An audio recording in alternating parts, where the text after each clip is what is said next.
A continuación, en esta presentación, abordaremos el tema de la traducción, sus conceptos y sus diferentes definiciones. En primer lugar, hablaremos sin ánimo exhaustivo de la importancia de la historia en la traducción. Después nos adentraremos en los estudios que han dado lugar a las diferentes teorías de la traducción y la dicotomía que entrañan, siguiendo la línea evolutiva de la práctica traductora, del papel del traductor y del método traductor respectivamente.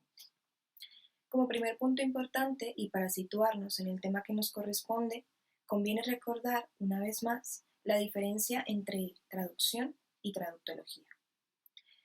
Para ello citaremos a Amparo Hurtado Albit, que dice que la traducción es una habilidad, es un saber hacer, es el saber llevar a cabo el proceso traductor, resolviendo con éxito los problemas que se van presentando.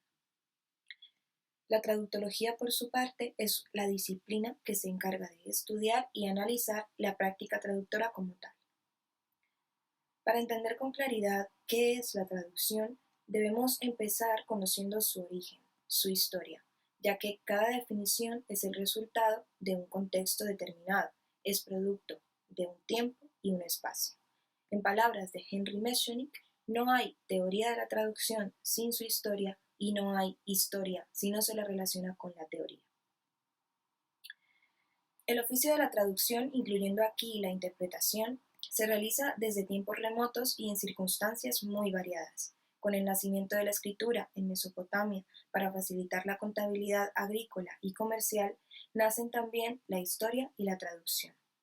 En las civilizaciones antiguas, los escribas eran los maestros de la escritura, la educación y la traducción, y en épocas posteriores, la traducción de las Sagradas Escrituras empezó a resultar indispensable para las labores evangélicas y ocupan un lugar esencial en la práctica traductora. La traducción ha estado ligada a la historia de las culturas, las religiones, las literaturas, las ciencias y los intercambios comerciales, con todos los efectos que su presencia ha podido implicar en todos estos ámbitos, y siendo esta la muestra de que la traducción es una realidad social e histórica con un papel determinante en la sociedad a lo largo del tiempo y que ha ido evolucionando a su vez determinada por dicha sociedad. Al entrar en el siglo XX, surgen los primeros estudios teóricos que realizan un análisis más descriptivo y sistemático de la traducción. Hurtado Albit divide los estudios de traducción en dos grandes grupos que veremos a continuación, acompañados por las consideraciones sobre traducción por parte de algunos autores.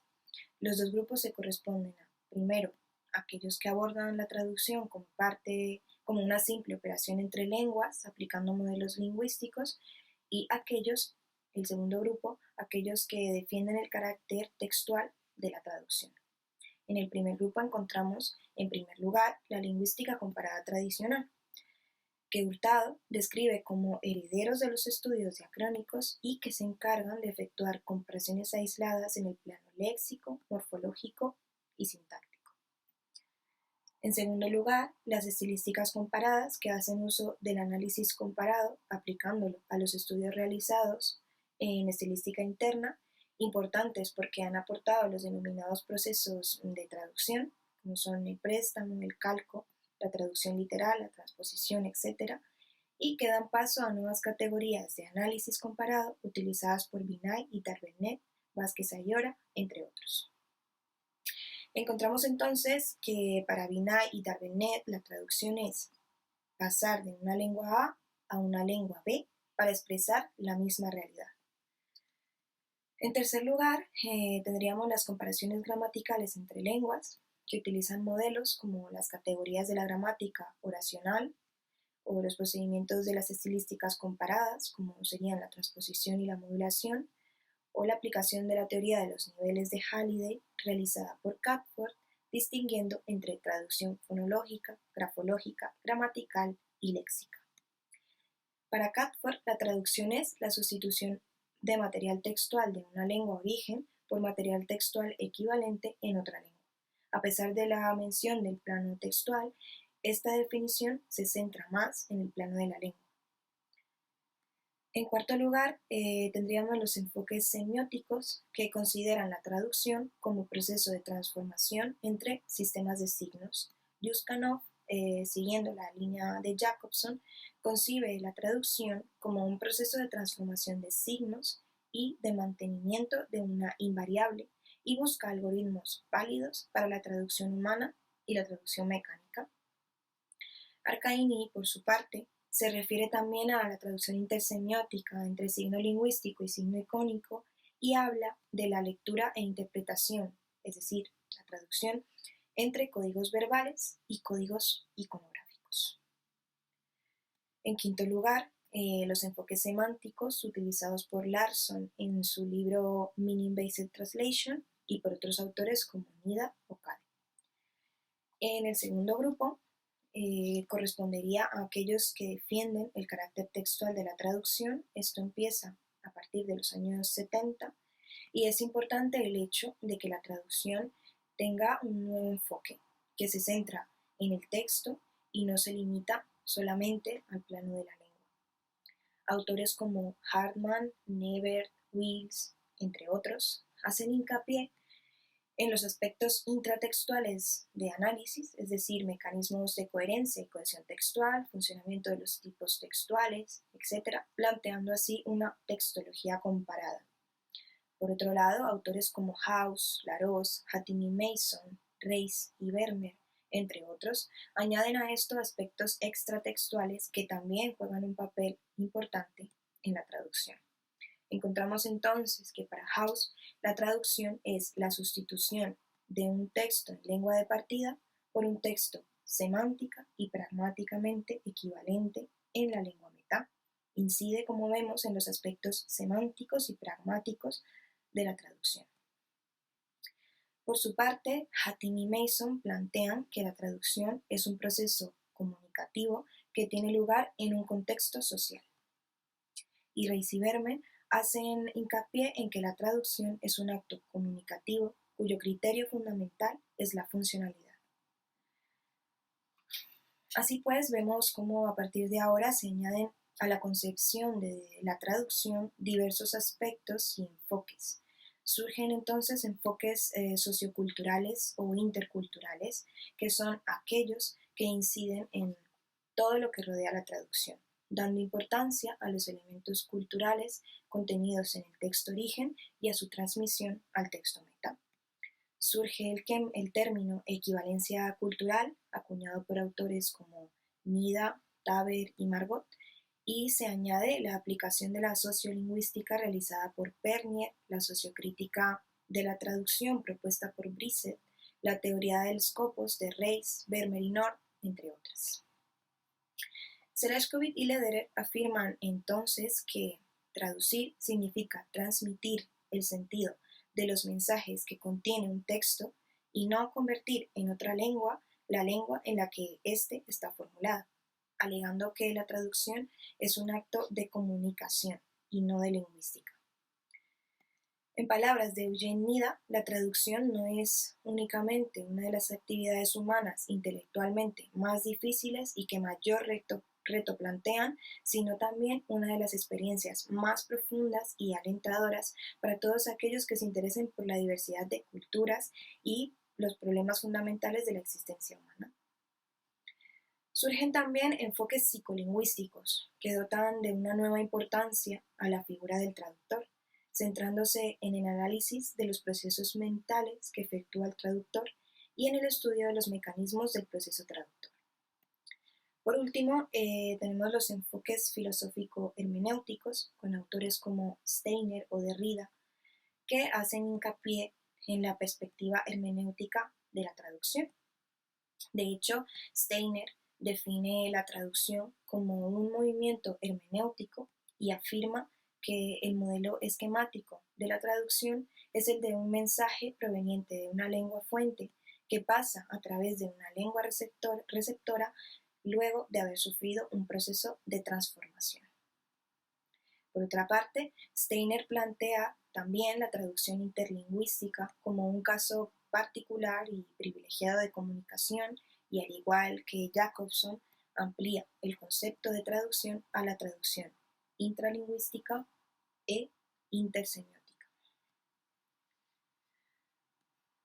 Todas estas consideraciones sobre traducción, realizadas por diferentes autores, son la base para comprender la contraposición de estos dos planteamientos.